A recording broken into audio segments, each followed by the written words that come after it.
Dr. Hassan, can you speak to how socioeconomic factors influence access to bladder cancer care and what suggested strategies can help bridge these gaps for underrepresented patients and families facing bladder cancer? Sure. So the only factor that we saw that was more significant, more influential on worse prognosis, late diagnosis for bladder cancer was insurance. So even more so than ethnicity and income was the lack of insurance. And this makes sense, right? This makes sense. Again, if you do not have insurance, you probably are not getting routine checkups. You're not getting that urinalysis. You're not having that opportunity to mention, oh, yeah, a couple of weeks ago, I saw some red in the urine and went away. I don't know if that's a big deal or not. You're just not going to have that opportunity to talk about this and work this up. So that is, I think, the fundamental issue. I think that's the most important aspect of everything is to just have initial access, preventative medicine, preventive care to look out for these symptoms that can lead you to a bladder cancer diagnosis.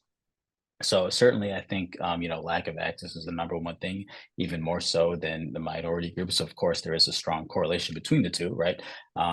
Certain ethnicities, certain groups, underprivileged groups, are going to be less likely to have healthcare. The question as to what to do about it, that's a lot tougher to answer. At the end of the day, we all have to figure out how to get better access to care.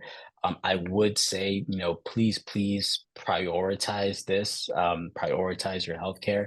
It's easy for me to say as a physician. I know that I'm biased here, but all too often I see people that feel great, look great, just have no complaints, and therefore do not seek any care. And I understand that. I actually, personally, probably go by that. Doctors make pretty bad patients, by the way, as the saying goes, and I'm probably guilty of this as well. But what I would tell you is that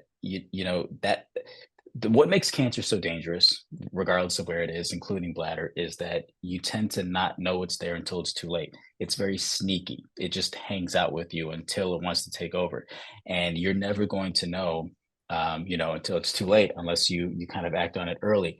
And so it's really, really important to, find a way. I know it's expensive. I know it can be difficult, but please don't make the mistake of thinking just because you look great, you feel great, you've never had to see a doctor, that you don't want to take these measures to, a preventative care.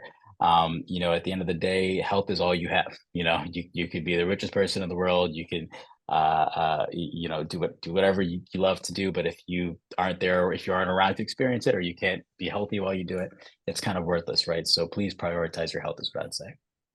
um, you know, uh, take it upon yourself, regardless of how you feel, regardless of how good you feel, to engage in preventive medicine, to seek medical attention, even when you feel good, feel healthy, get routine checkups.